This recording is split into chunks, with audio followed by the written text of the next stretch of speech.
Most people don't misapply scripture because they don't love God.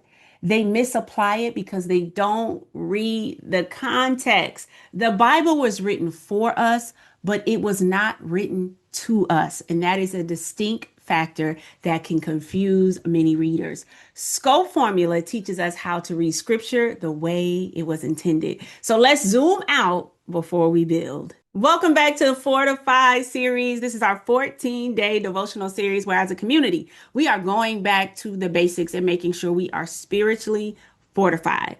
Fortified doesn't mean something was naturally strong. Here's what I want you to understand: it means strength was intentionally added. Strength was intentionally added. I want you to be saying that every single day over these 14 days, because Jesus tells us that the wise person builds in a way that still stands when storm hits. And if life keeps applying pressure and exposing the same weak places, then life isn't about effort. It's about infrastructure. And that's what we focus on in these 14 days. So stay with me. You're in the right place at the right time. This is where your foundation will be reinforced. And as we go through the series, there's two things that you'll see me teaching from. That is going to be this here good word. This is our firm foundation that we're going to build our rock on. And then I'm also going to be teaching from God's Math, the book. If you do not have the book, you can get it at godsmath.com. If you already have the book, I will always reference the pages that I'm teaching from so that you can read that later. But if you don't have it, grab it. If you said, Tiff, all I got is my Bible, guess what? You can never go wrong. Okay. But if you want to have something tangible and really dive deep into these teachings so that you can apply it to your life, I would love it if we can work from both and you actually have both. Okay. But let's get into today's lesson. So now I want to break down. Okay. I want to break down what this looks like with us utilizing the scope formula. Now, at first, I was like, we could do Matthew, but I was like, you know what would be really good? As if we did Haggai, because the rebuke, okay, that Haggai is giving is the same rebuke that many of us need as we are building our fortress, okay? So I talk about it, okay, in the book. Again, I'm teaching from the Word of God, and I'm also pulling out principles from God's Math, the book. And you started on chapter 4 yesterday, okay, in our teaching on the previous video. And when we did the reflect formula. So if you have not watched how to get the sludge out of the actual scripture, I want you to go to the reflect formula, which you'll see linked somewhere around here. But more importantly, now that we're in scope and we're reading chapter 4 of God's Math, on page 71, I begin to lock in on the story of Haggai because they got weary and well doing. They had just had been able to dominate and take over, take territory over the land that they had once lost. And the very first thing that they began to do is rebuild God's temple. And they got weary and well doing, and they could not get it together. And so they all said, well, we're just going to focus on our own homes. And they left God's temple in ruins. How many of us have gotten ourselves into some mess because we left our temple in ruins, our system that we created when we were spending time with God and we were getting up and we were praying and we had our flow going, and it was just the prayer was good, and maybe we were reading a book of the Bible, and every day we would knock out a chapter and it was just getting better and better and better, and something happened. That's why I call it the drift, is that it doesn't overtake you. It's not something that typically that's traumatic and dramatic. It is typically something that is just slightly pulling you away. Maybe you went from being able to study your word for 45 to 30 to 25 to 20 until it just dwindles down to nothing at all, or maybe a quick scripture that you're reading because it's the Bible app's featured scripture of the day. It's like you have gone from your deep study to where you're getting the sludge out and you're building your home on the rock, to where you're not spending that time building your home on the rock. And so Haggai, while is speaking of this in the physical sense, they physically did this. We in our age, we do this spiritually in our own walk with God. And so good. So let's apply the scope formula. So remember, the first thing is who wrote the book. And so we want to understand who wrote the book. It is called Haggai and it is written by Prophet Haggai. And it's interesting because It doesn't really give a lot of details on the background of who Haggai was. It was like Haggai was on an assignment and Haggai had a word for them, and Haggai was playing no games. Haggai wasn't making it poetic. Okay. It didn't have illustrations, it didn't have analogies. It was like, this is what you're doing wrong. One of the most quotable scriptures of Haggai is in Haggai 1:7, where Haggai says, consider your ways. I know you've been going through it, but have you considered your ways? Have you considered the thing that you intentionally have been doing? Have you considered that as the reason why that you're going through what you're going through? So consider your ways is what Haggai told him, because Haggai don't play no games. Okay, Haggai didn't play any games, and so when we look at who wrote the book and their personality traits, to me, when I'm reading Haggai, Haggai is just a straight shooter. And Haggai has a word of the Lord, and Haggai doesn't want to mess that up. So I'm going to give it to you just like it was given to me, is what I get from who wrote the book and their personality traits. Now we are talking about C, which is context, which is who is Haggai talking to. So this is who he's talking to. So he's speaking to the Israelites. They have returned from being exiled, and they now have possession of their land. The land they're taking possession of is Judah, with Jerusalem as its center. When they took possession of this land, they went to the temple. They laid the foundation of the temple. They began to build the temple. They realized the priority. They honored the God that helped them repossess their land, and they immediately began to build God's temple. But what happened is, over time, they got distracted.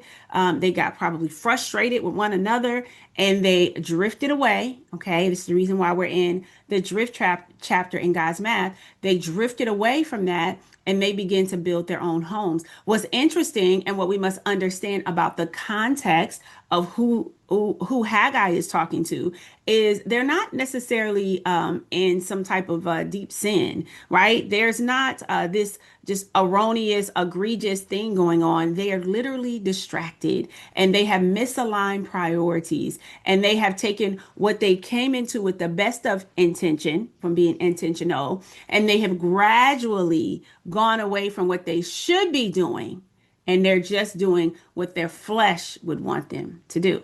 Occasion that it is written. Okay, so this is, when was this text written? This was written 520 BC, right? This is during the time that so first Jerusalem has fell, and they were exiled out of Jerusalem. Okay, it was the Babylonian exile, and they now have been sent back to return. So the initial return is documented in Ezra. Okay, that is the initial return when they come back unto this land of Judah. And now we reach Haggai, where Haggai says, okay, you got back, you were doing good, and we got some challenges we need to address. Okay. The next thing, why was it written? So it was written as a confrontation to the Israelites. They are being confronted because they have misaligned priorities. They're being confronted because what they started out doing, they're no longer doing. They have false stability. What they think they're doing that is going to secure them is not going to secure them at all, which brings us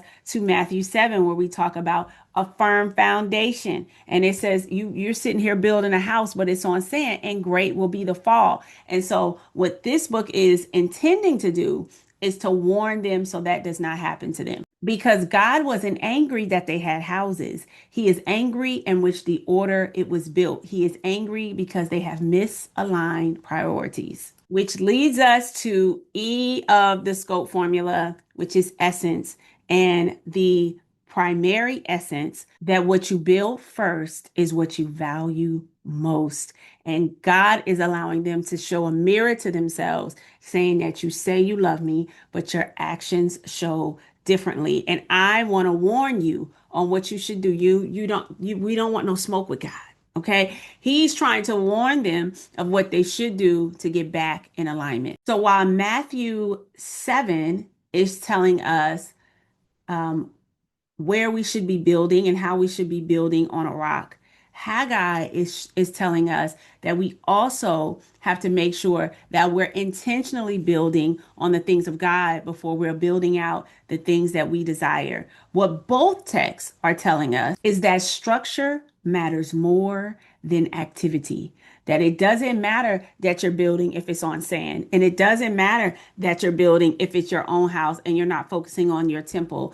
It matters that you are focused on God and building it on truth. In Haggai 1, when he says that you're building while my temple lies in ruins, it really adds more texture and context to the scripture when we scope out. Let me tell you why. Okay, let me tell you why. How many of you, okay, when you go see a good movie, you go see a good movie and you're trying your best to get to the car. Okay, let's say you go see it in a theater. You're trying your best to get to the car and wait. And so you don't have that screen lit up in the movies, but you can't wait to go on Wikipedia. Okay. You can't wait to go and do some research on this movie that you're watching. And so the scripture works in that same vein where is the more things you learn about the scripture and the more things you learn about the book of the Bible you're reading, it adds a cinematic layer. Now you can envision them being returned from exile. Okay. And this whole city has been destroyed and they're having to rebuild. So you just imagine them coming back and everything is destroyed, but they're still happy to be back. They're grateful to be back. This is the land that God promised through Abraham. This is their promised land. Like this is where they want to be. And so they're back and they say, first things first, let's get busy with God's temple. And so Haggai is giving the rebuke of where they went wrong, but they did start out. Okay, they did start out doing the right thing, and you envision them starting out doing the right thing, and you envision what happens when people all join together to do one thing. Maybe one person doesn't show up the next day, and that's the person that normally separates the concrete. Now we trying to do his job, and we're not as strong as him. Now we frustrated, and then you just imagine how human psychology works, and they get discouraged and they say, you know what, I'm just going to go focus on building my own house, and they don't see anything wrong with it. Why? Because they're not saying they're never going to get back. You're not saying you're never going to read your word. You're not saying you're never going to pray. I'm just not doing it right now.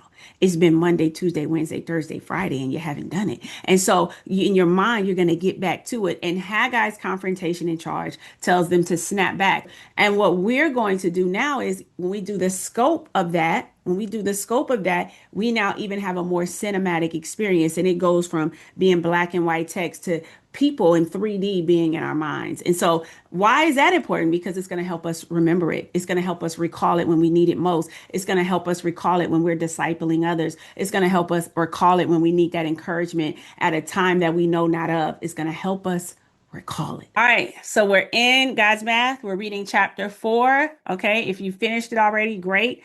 You've already done your homework for tonight as far as God's Math is concerned. If not, I want you to continue in chapter 4 of God's Math.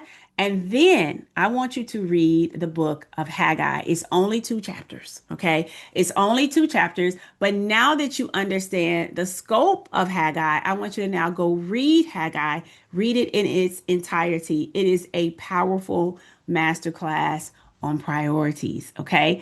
It is a powerful masterclass on priorities. Next thing that I want you to learn is how to memorize scripture. And Coach Diana is top tier, the best in teaching that. She teaches this in her community sword school that she does on her social media platforms. And she's going to come and teach this to you as well. So I want you to watch the very next video where Diana is going to teach you how to memorize these scriptures, how to hide them in your heart. Okay, because this is a part of the building phase. And if you want to have a collegiate style teaching of what me and Coach Diana do, no worries, man. We got you.